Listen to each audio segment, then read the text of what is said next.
Tapos na ang Semana Santa, kaya sa tingin ko pwede nang kumain ng karne. Wala pa rin akong duty kaya tere maglibang muna tayo at ipagluluto ko kayo. Bumili nga pala ako ng karne ng baboy at magluluto tayo ng adobo. Nga pala mga ka-cute, pasensya na kayo sa mga kuha ng video ko, wala kasi akong maayos na pagbidyohan at mag-isa lang akong nagba-video sa sarili ko. Salamat sa pag-iintindi nyo. Muli ay magandang araw mga cute, andito po ulit tayo para po ipagluto naman kayo ng ating Filipino-style pork adobo. May iba't ibang klase ng luto ng pork adobo mga ka-cute tulad ng adobong mamantika, adobong tuyo, at adobong medyo may sabaw. Pero ang gagawin natin ngayon ay di masyadong nakakaumay, ito ay pork adobo na medyo saucy lang.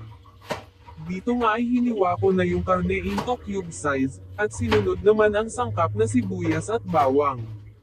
Pagkatapos ay hiniwa ko na rin into cube size ang sahog nating patatas. At ayan ready na ang mga sangkap. Tara at magpainit na tayo dito ng mantika gamit ang golden caldero.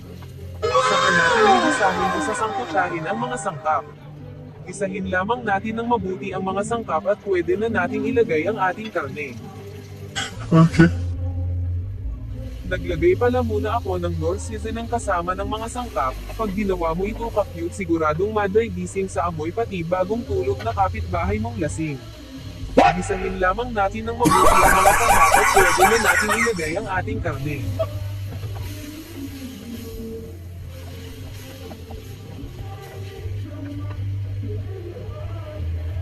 Dito nga ay nilagyan ko na rin ito ng paminta sa kapo binulong-bulungan na para bang may mahika, aanagimasan kanya.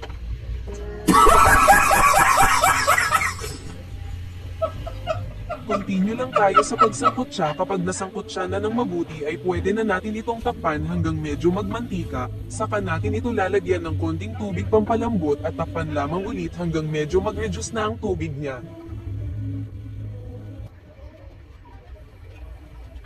Sa pagkakataong ito ay medyo malambot na siya kaya nilagay ko na rin ang ating patatas, kasama ng mga pampalasa.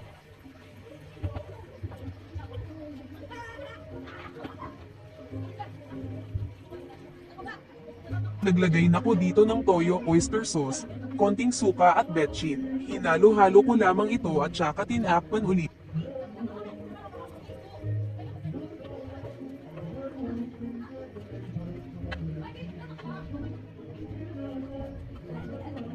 Makalipas ang less than 10 minutes ay malambot na siya at luto na. Sana ay nagustuhan nyo ang video na ito mga ka-cute at maraming salamat sa inyo.